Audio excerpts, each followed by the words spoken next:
Ever signed up for something, only to realize later it wasn't quite what you needed? Maybe it was a gym membership you never used, or a subscription box filled with stuff you didn't want. We've all been there. And sometimes, that something is a bank account.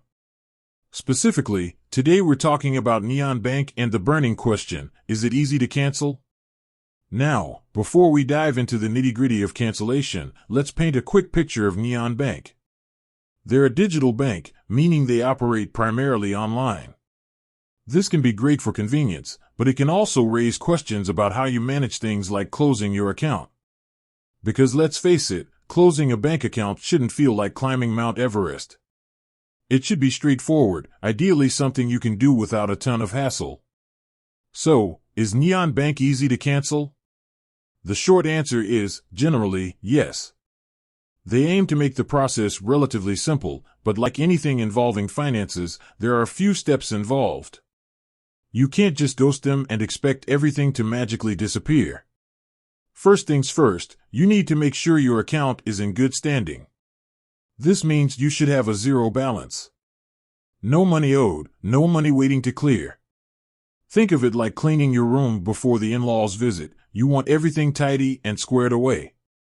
This is crucial because if you have outstanding transactions, it can complicate the closure process and potentially lead to unexpected fees.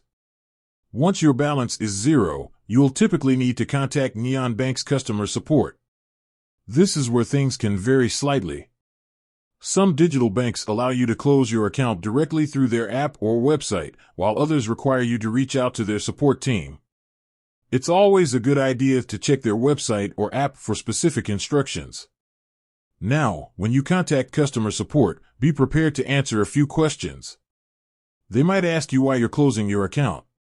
This isn't just idle curiosity, it helps them understand their customers' needs and improve their services. You don't have to give them a long, drawn-out explanation. A simple and honest answer is usually sufficient. They might also ask you to confirm your identity. This is a security measure to protect your account and ensure that only you can close it.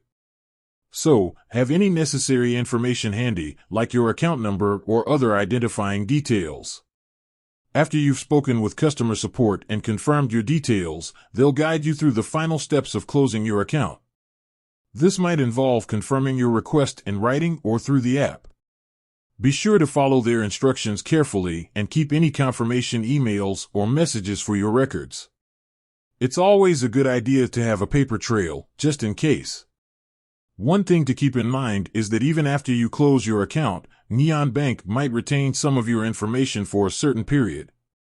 This is usually for legal and regulatory reasons. Think of it like a library keeping records of borrowed books, even after they've been returned.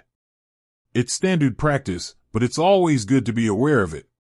So, to summarize, closing your Neon Bank account is generally a straightforward process. Make sure your balance is zero, contact customer support, follow their instructions, and keep any confirmation records. It's not rocket science, but it does require a little bit of effort on your part. With that said, thanks for watching, and until next time.